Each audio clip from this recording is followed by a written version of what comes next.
বিয়ে হয়েছে গত মাসে, এই ১ বছর পূর্ণ হলো। আর ১ বছরে এই প্রথম আমি একা একা বাড়ি গেলাম। এর আগে যতবার গেছি হয় বরের সঙ্গে অথবা শ্বশুরমশাই দিয়ে গেছেন। বেশ কয়েকবার আমার বাবা এসেও নিয়ে গেছে। কিন্তু মাস চারেক হলো বাবা হঠাৎ মেসে ভাড়াটেকে চলে যাওয়ার পর কাজকর্ম সেরে সেই যে এ বাড়িতে এসেছি, আর বাড়ি যাওয়া হয়ে ওঠেনি। আসলে কদিন ধরেই মায়ের শরীরটা ভালো যাচ্ছিল না।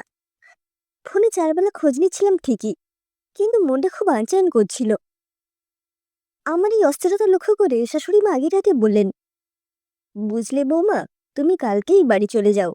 মায়ের শরীরটা এতটা খারাপ, এই সময় তুমি তো মেয়ে, তোমার যাওয়া দরকার, সেবা যত্ন করা দরকার। মেয়ে হিসেবে তোমার একটা কর্তব্য আছে। আর এই অসময়ে আমাদেরও উচিত তোমাকে বাড়ি পাঠিয়ে দেওয়া। বর অফিস থেকে ফিরলে ওকে বললাম, কাল একটু বাড়ি যাব বুঝলে, মায়ের শরীর বেশ খারাপ হয়েছে। এখানকার মাও বলল ঘুরে আসতে। তুমি অফিস যাওয়ার পথে আমাকে একটু ছেড়ে দেবে? উত্তরে আমার স্বামী বলল, অবশ্যই যাবে। আর শুধু দেখতে গিয়ে তো লাভ নেই, কদিন থেকে আসার মতো প্রিপারেশন নিয়েই যাও। একেবারে মাকে সুস্থ করে তবে ফিরবে। এবারে চিন্তা করো না। তুমি তাহলে অফিস যাওয়ার সময় আমাকে নামিয়ে দিও কিন্তু। আমার স্বামী বলল, কেন? যেটুকু জানি তুমি বিয়ের আগে একা একাই স্কুল কলেজ করেছো, এখানেও টুকটাক বেরো মাঝে মধ্যে। তাহলে নিজের বাড়ি যাবে, প্রত্যেকবার সঙ্গে কাউকে নিতে হবে কেন? তোমার মা বাবা, তোমার বাড়ি, তুমি যখন ইচ্ছে যাবে আসবে, তাদের দেখাশুনো করবে, আপদে বিপদে পাশে থাকবে। এটাই তো স্বাভাবিক। কাল তুমি একাই যাবে। সেই মতো আমি বাড়ি ঢুকলাম। আগে থেকে খবর দিয়ে আসেনি। ভাবলাম একেবারে গিয়ে মাকে চমকে দেব। বেলা তখন 10টা মতো হবে। বেল বাজাতেই বৌদি এসে দরজা খুলে দিল। আমার একমাত্র দাদার বউ।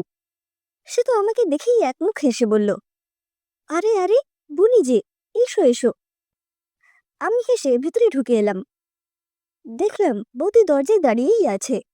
আমি বললাম, ও বৌদি, দাঁড়িয়ে আছো কেন? গেট বন্ধ করে দেবে তো? বৌদি অবাক হয়ে বলল, সৌরভ আসবে তো, বোধহয় গাড়িটা পার্ক করছে, সেই জন্য অপেক্ষা করছি। না গো, এবার আমি একাই এসেছি। হঠাৎই বৌদি কেমন যেন মিয়ে গেল। আমার হাতে ট্রলিটার দিকে একবার তাকিয়ে শুধু বলল, ওহো, বাড়িতে সব ঠিকঠাক আছে তো? শ্বশুর শাশুড়ি সব ভালো? সৌরভ ঠিক আছে? আমি একটু অন্যমনস্ক হয়ে বললাম, হ্যাঁ হ্যাঁ, সব ওকে। আসলে আমি ততক্ষণে মায়ের সঙ্গে দেখা করবো বলে ছটফট করছিলাম। মায়ের ঘরে গিয়ে দেখি মা কলার ডিম সেদ্ধ খাচ্ছে বিছানায় বসে, চুল উস্কো খুস্কো, চোখগুলো কোটরে বসে গেছে, বেশ রোগা হয়ে গেছে। বাবা থাকতে ডবডবে করে সিঁদুর পরত মা। সাদা সিঁড়িতে এই প্রথম মাকে দেখে বুকটা কেমন হু হু করে উঠল। মনে মনে ভাবলাম, কদিন একটু যত্ন করতে হবে। আমি মা বলে ছুটে গিয়ে গলা জড়িয়ে ধরলাম। মা হেসে বলল, কখন এলি রে? সব খবর ভালো তো? তারপর আমার উপর দিয়ে উকি ঝুঁকি দিয়ে দেখছে দেখে জিজ্ঞাসা করলাম, কি হয়েছে? কাকে খুঁজছো? মা উদ্বিগ্ন হয়ে বলল, হ্যাঁ রে, সৌরভ কই? হাত পা ধুচ্ছে নাকি? আমি হেসে বললাম, কেন গো, আমি একা আসতে পারি না? একাই এসেছি। এখন কদিন থাকবো এখানে তোমার কাছে। মা শুনেই খাওয়া বন্ধ করে বিছানা থেকে নেমে পড়ল ভ্রুকুচকে। বলল, মানে, কাল রাতে ফোন করলি, আসবে কিছু বললি না তো? সৌরভও কিছু বলল না, বিয়ানও তো ফোন টোন করেনি। কি হয়েছে বল তো ঠিক করে। তারপর আমার উত্তরের অপেক্ষা না করে আমাকে ঠেলে দিয়ে বাইরে এলো। অসুস্থ শরীর, আর একটু হলেই পড়ে যেত। দেওয়াল ধরে দাঁড়িয়ে পড়ল। বারান্দায় রাখা আমার বড় ট্রলিটার দিকে তাকিয়ে চমকে উঠল মা। আমাকে হাত ধরে ঘরে নিয়ে এসে দরজা বন্ধ করে দিয়ে সোজাসুজি আমার দিকে তাকিয়ে জিজ্ঞেস করলো, কি হয়েছে ঠিক করে বল, নিশ্চয়ই কোনো অশান্তি করেছিস। তুই একা এসেছিস দেখেই আমার সন্দেহ হয়েছিল। ফোন কর সৌরভকে, এক্ষুনি, আমি কথা বলবো। আমি বললাম, কেন মা, আমি নিজের বাড়িতে আসতে পারি না? ইচ্ছে হলে কটা দিন থাকতে পারি না? তার জন্য জামাইকে আসতেই হবে? তোমাদের কথা মতো এক মুঠো চাল দিয়ে ঋণ শোধ করে দিইনি বলেই কি আর এ বাড়িতে আমার জন্য ভাত বরাদ্দ নেই? বলেই ঘর খুলে বেরিয়ে নিজের ঘরটাই গেলাম। সেখানে গিয়েও ধাক্কা খেলাম।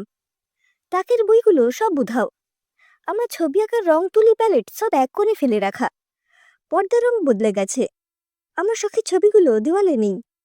যখন অবাক হয়ে দেখছি, তখন বৌদি ঢুকলো আমার ঘরে, হাতে বিছানা চাদর নিয়ে। সেটা খাটে বিছিয়ে দিতে দিতে বলল, তুই চলে যাওয়ার পর ঘরটা এমনিই পড়ে থাকে। আমি রিপেয়ার করে একটা পার্লার করব ভাবছি। সারাদিন তো বাড়িতেই থাকি, কাজটা জানি যখন কাজে লাগাবো না কেন বল? তাই ঘরটা নতুন করে ডেকোরেট করাবো। আর তোর বইগুলো না আমি পেপার নিতে আসে ওকে দিয়ে দিয়েছি। তুই তো এখন পাক্কা গিন্নি, তোর আর কি কাজে লাগবে এখন? বৌদি চলে যেতে আমি রং তুলিগুলো নেড়ে ছেড়ে দেখলাম। হাতে তৈরি পেনদানিটা ঝেড়ে ঝুড়ে বের করলাম। দেয়ালগুলোতেও হাত বোলালাম। বোলপুর থেকে কেনা উইং বেলটায় টুংটাং করলাম। বাঁশিটায় ফু দিলাম। পর্দাগুলো উড়ে উড়ে এসে যেন বলছে, এ বাড়িতে আর কিছুই আমার নেই, আমার জন্য নেই।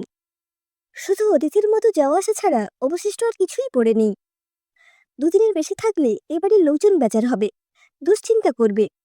কি হলো, কেন এলো, কেন থাকছে, কতদিন থাকবে, এই সব ভাবতে ভাবতেই বরমশাইয়ের ফোন। আমি বললাম, কালকেই আমি বাড়ি চলে যাব, মা এখন বেশ ভালোই আছে। সে বলল, গেছো যখন দুদিন থেকেই এসো না, মনটা ভালো লাগবে, আমি গিয়ে নিয়ে আসবো ক্ষণ। কিন্তু আমি পরদিন সকালেই তৈরি হয়ে বেরিয়ে পড়লাম। আসার সময় মাকে বলে এলাম, ও বাড়ি যাচ্ছি মা, এই বাড়িতে কালে ভদ্রে আসাই ভালো, তাতে জামাই আদর পাওয়া যায়। মা শুধু বলল, ছেলের বউ হয়ে গেলে মায়েরা পরাধীন হয়ে যায় রে, তার উপর স্বামী নেই। ছেলে ছেলের বউয়ের হাতে তোলার মধ্যে থাকতে হয়। তখন মেয়ে জামাই দুদিনের জন্য আসবে, থাকবে, আনন্দ করে চলে যাবে, এতেই সুখ, এতেই শান্তি। ঢাউস ট্রলি নিয়ে একা মেয়ে এলে বুক কাঁপেরে সব মায়েরই। কোনো মাই চায় না তার মেয়ে তার বাড়িতে থাকতে এসে দুটো কথা শুনুক, চোখের জল ফেলুক। মেয়ের মা হও, বুঝতে পারবে কত জ্বালা। সঙ্গে সঙ্গে ভেতর থেকে বৌদির ডাক শুনতে পেলাম। মাকে ডাকছে স্নান সেরে নিয়ে বাথরুম খালি করে দেওয়ার জন্য। বুঝলাম মাও এখন নিরুপায়। রাতে খেতে বসে যথারীতি সবাই গল্পগুজব করছে। স্বাভাবিকভাবেই আমি মনমরা, কাজ করতে হয় করে যাচ্ছি। এমন সময় শ্বশুরমশাই বলে উঠলেন, মাটনটা কে রান্না করেছে আজ, ভালো হয়নি। এমনি কষ্ট হচ্ছিল। সরাসরি ভালো হয়নি শুনে আমার কান্না পেয়ে গেল।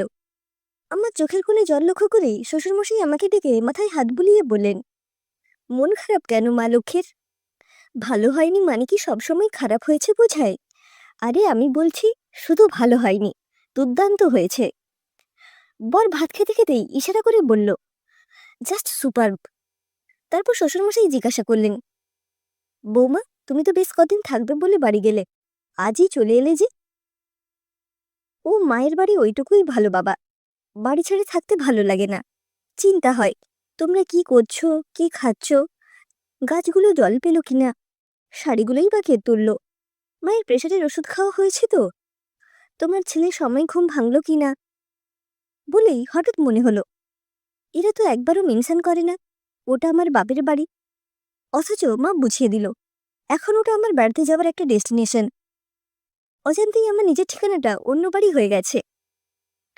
দীর্ঘশ্বাস ফেলে বললাম, আমার আইডি কার্ডগুলোয় ঠিকানা বদলাতে হবে এবার। খিদে নেই, রাতে কিচ্ছু খাবো না বলে শুতে চলে যাচ্ছিলাম। শাশুড়ি মা ইশারায় একটু দাঁড়িয়ে যেতে বললেন। ওদের খাওয়া হয়ে গেলে ওরা উঠে গেল। আমাকে একটা চেয়ার দেখিয়ে বললেন, এখানে বসো। তারপর আমার প্রিয় পনিরের তরকারি আর ভাত নিয়ে এসে থালা ধরে একদলা ভাত মুখে পুরে দিয়ে বললেন, তোমার মাটনে গন্ধ লাগে বলে আমি যে হাঁটুর ব্যথা নিয়ে পনিরের তরকারি করলাম এত কষ্ট করে, তোমার মনের কষ্টটাই সব। সারা রাত না খেয়ে থাকলে আমার কষ্ট হবে না? সব কটা ভাত শেষ করে হাত ধুয়ে এসে আমাকে বললেন, ছেলে মেয়ে নির্বিশেষে সব মানুষকেই জলের মতো হতে হয়, যেখানে থাকবে সেভাবে নিজেকে গুছিয়ে নিতে শিখতে হয়। আর কি সব বলে, মেয়েদের নিজের কোনো বাড়ি হয় না। কে বলেছে হয় না? নিজের করে নিতে পারলেই নিজের বাড়ি হয়। এটাই এখন তোমার বাড়ি, এখানে তোমার অধিকার সবচেয়ে বেশি, তোমার দাবিও সব থেকে বেশি। মায়ের উপর অভিমান করো না। বৌদির মতো তুমিও এই বাড়িটা নিজের পছন্দ মতো, নিজের ইচ্ছে মতো গুছিয়ে নাও না।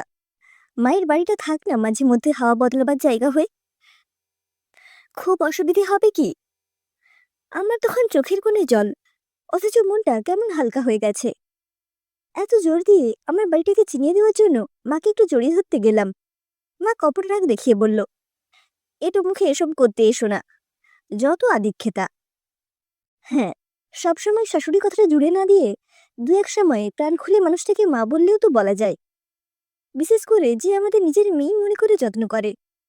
আমরা বলি মেয়েদের নিজেদের বাড়ি হয় না, কিন্তু মেয়েরাও যদি একটু চেষ্টা করে, তাদের যদি একটু সাপোর্ট দেওয়া যায়, তারাও কিন্তু ছোট থেকে বড় হয়ে ওঠা নিজের বাড়িটাকে ছেড়ে এসে পরের বাড়িটাকে নিজের বাড়ি তৈরি করে নিতে পারে।